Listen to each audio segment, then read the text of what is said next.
hungry for God, and it was going to be primarily online, that people were going to opt out of the in-person experience.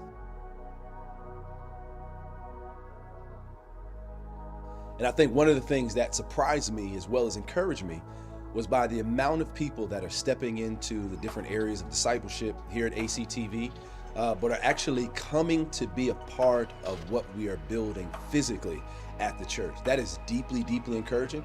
It's nothing wrong with being online. We know that that has been a bridge to reach a lot of people for Christ.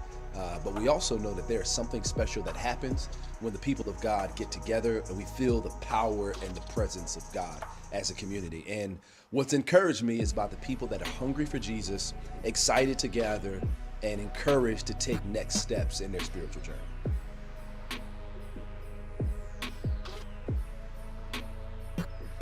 I cannot begin to tell you how the Lord just blew my mind with all that He has helped us to accomplish this year. So my expectation for next year is bigger, and it's just sitting back and just watching God take us to the next level from the things that He's already done this year. If He does what He did this year alone next year, that's more than enough. But I just know that every area we touch, He's expanding it, and we are going to be able to be the hands and feet of Jesus even more than we were in our first year.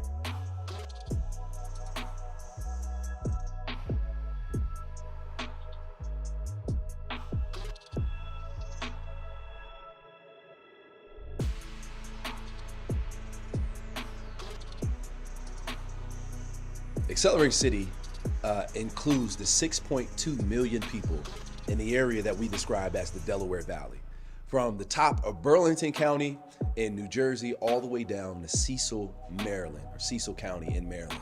And we believe that God wants to so pour out His presence in Cherry Hill and in Camden where we serve, and that it floods those other areas so that we can catalyze a revival, so that people who are far from Jesus can come to meet Him, people that are lukewarm can be on fire, and that people really experience new birth. So one of the ways that we want to serve is by being consistent in serving Camden City as well as Cherry Hill. We want to serve Camden City by partnering with Thomas Dudley Middle School, which is a key relationship with us, not only partnering to start calming rooms all throughout the Camden School District, but we want to figure out how or what their needs are so we know how to serve them.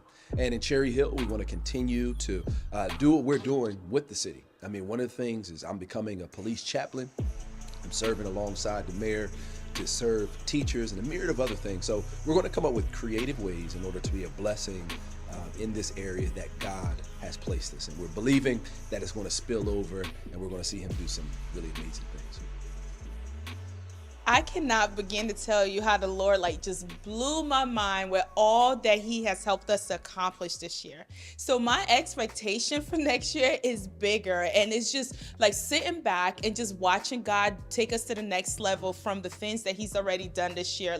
If He does what He did this year alone next year, that's more than enough. But I just know that every area we touch, He's expanding it, and we are going to be able to be the hands and feet of Jesus even more than we were in our first year. So some of my favorite outreaches this year were with our brothers and sisters without home. The opportunity to show up at the shelter early in the morning, spend time with our brothers and sisters. It wasn't just a matter of giving them hot chocolate or donut to eat or a warm coat or gloves. Those things were amazing. But man, it's the conversations of getting to hear their stories and getting to hear the things that they're even trusting God for, and we're able to partner and believe alongside with them. That was one of the highlight of this year for me. And then the opportunity for us to serve in the schools and just hearing the testimonies over time, how the things that we've done at the schools, like the common room and giving each kid at a school, giving them Christmas presents, how that is still impacting their lives even till today. Those are the things that I'm going to remember about this year's outreach. I think what surprised me the most is literally everything, right? Being on the other side of launch, we knew that God has put a vision in our heart, but who and how, we had no idea. And so to be on this other side of launch, to see what God has done in over a year, to see family worshiping together, to see different generations within a family being here, to see baptism happen, to see people walking in their God-given talent, to see people rise up each and every week at 6:30 a.m. to pray and trust God and believe and share testimonies. Every part of this year and a half has literally exceeded my expectation, and I am so grateful that God has chose to do this with the dream teamers of this house. It's been incredible. So there's an old story by a great pitcher that broke the strikeout record in the MLB. And after the game was over, the camera crew was there ready to take his picture. And they noticed that he stayed behind to do some extra work on the mound. And once he finished, he came and he was interviewed, and they asked him, hey, why did you stand behind? Why did you stay behind and continue to work? You're the strikeout champion. And he basically said, my foundation, or the principles that got me here, are the things that are going to get me to where I really want to go. And what I really believe is that if we're going to become the people that God desires, it's going to be important for us to get back to the basics. And so in January, we're kicking off a new series called Reset. We're trying to help people figure out how to come up with resolutions that will stick for 2023. We want to teach people how to build their relationships after they've blown them up. And also we want to help people understand the basic rudimentary principles of the Bible so that their faith can be built up and rooted in 2023. So I think one of the most important things that we can do and how we can be effective is by just going back to the basics.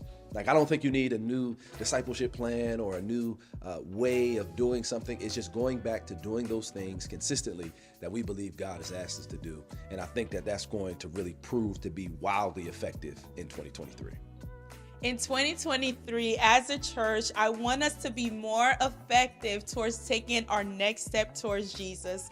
My next step might look different from your next step, but we both have to, or we all should continue to take our next step towards Him. Your next step could be going to a crew, which is brothers and sisters that are going in the same spiritual direction and growing together. Or your next step could be, man, I've been praying just for 5 minutes. I want to encourage you, take it to 10 minutes and then go further and just spend time with the Lord more than you've done this year. And maybe what your next step look like is forgiving someone, whatever it is that is holding you back from an intimate relationship with Jesus. I want to encourage each one of us and challenge us to take our next step towards the Father. There's so much He wants to say to us, and I am excited because can you imagine what 2023 will look like when we all take our next step, which He's been whispering to us already. Some of us are like, what does my next step look like? Go back to some of those quiet time you have, or those things that just keep repeating and you know God is really tugging on your heart. So let's take this next step together.